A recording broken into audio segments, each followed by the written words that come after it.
സാരംഗിയിലെ വിശേഷങ്ങളിലെ ഓണം രുചികൾ സീരീസിലേക്ക് എല്ലാവർക്കും സ്വാഗതം. ഓണസദ്യയിലെ രുചിയേറിയ വിഭവങ്ങളുമായിട്ട് നമ്മൾ വീണ്ടും എത്തിയിട്ടുണ്ട്. ഇന്ന് ഈ സീരീസിലെ 5ാമത്തെ എപ്പിസോഡാണ്. ഇന്ന് നമ്മൾ ഉണ്ടാക്കാൻ പോകുന്നത് നല്ല നാടൻ കാളനാണ് കേട്ടോ. അപ്പോൾ കാളൻ എങ്ങനെയാണ് ഉണ്ടാക്കുന്നത് നമുക്ക് നോക്കിയാലോ. കുമ്പളം വേണം, അതുപോലെ തന്നെ ചേനയും വേണം. ഒരു കഷ്ണം കുമ്പളം അതുപോലെ തന്നെ ഒരു കഷ്ണം ചേനയാണ് എടുത്തിട്ടുള്ളത്. കുറച്ച് ക്വാണ്ടിറ്റിയിലാണ് ഉണ്ടാക്കുന്നത്. ഇനി അരപ്പ് തയ്യാറാക്കാൻ അരമുറി തേങ്ങ എടുക്കുക, 1/2 ടീസ്പൂൺ ചെറിയ ജീരകം, 1/2 ടീസ്പൂൺ കുരുമുളക്, അതുപോലെ തന്നെ 3 പച്ചമുളക് കൂടെ ചേർക്കാം. പിന്നെ തൈര് കൂടി ചേർത്തിട്ട് വേണം നമുക്ക് അരച്ചെടുക്കാൻ. നല്ല ഫൈൻ പേസ്റ്റായിട്ട് തേങ്ങ അരച്ചെടുക്കാം. അതുപോലെ തന്നെ നമ്മൾ ചേനയും കുമ്പളങ്ങയും കുക്കറിലിട്ട് മഞ്ഞൾപ്പൊടിയും പച്ചമുളകും ഉപ്പും ഇട്ട് വേവിച്ചെടുത്തതാണ്.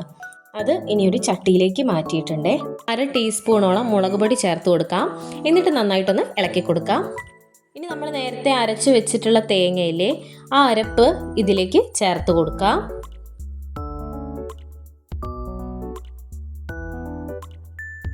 നേരത്തെ നമ്മൾ നന്നായിട്ട് കുക്കറിലിട്ട് വേവിച്ചെടുത്തത് കൊണ്ട് തന്നെ കഷ്ണങ്ങളൊക്കെ നന്നായിട്ട് വെന്തിട്ടുണ്ട്. ഇനി ഒരല്പം നെയ്യ് കൂടെ ചേർത്ത് ഇളക്കി കൊടുക്കാം. ഇനി അവസാനത്തെ സ്റ്റെപ്പ് മോര് ചേർത്ത് കൊടുക്കുക എന്നുള്ളതാണ്. മോര് ചേർത്തിട്ടൊന്ന് കറി നന്നായിട്ട് ഇളക്കി കൊടുക്കാം. അങ്ങനെ നമ്മുടെ കറി ഇവിടെ തയ്യാറായിട്ടുണ്ട്. ഒരല്പം കറിവേപ്പില കൂടി ചേർത്ത് ഇളക്കി വാങ്ങാം. ഇനി ഇതിലേക്ക് വറവിടാൻ വേണ്ടത് വെളിച്ചെണ്ണ, അതുപോലെ തന്നെ ഒരല്പം നെയ്യ്, 1 ടീസ്പൂൺ കടുക് കൂടെ ചേർത്ത് പൊട്ടിച്ചെടുക്കാം. 1/2 ടീസ്പൂൺ ഉലുവ കൂടെ ചേർത്ത് കൊടുക്കാം. പിന്നെ വേണ്ടത് വറ്റൽ മുളകാണ്. ഇത്രയും ചേർത്ത് നമുക്ക് വറവിടാം. അങ്ങനെ നമ്മുടെ കാളൻ ഇവിടെ റെഡി ആയിട്ടുണ്ട്. എല്ലാവരും ഇതൊന്ന് ട്രൈ ചെയ്തു നോക്കണം. നിങ്ങളുടെ വിലപ്പെട്ട അഭിപ്രായങ്ങൾ കമൻറ്റുകളായിട്ട് രേഖപ്പെടുത്തുക. വീഡിയോ ഇഷ്ടപ്പെട്ടാൽ ലൈക്ക് തരണേ.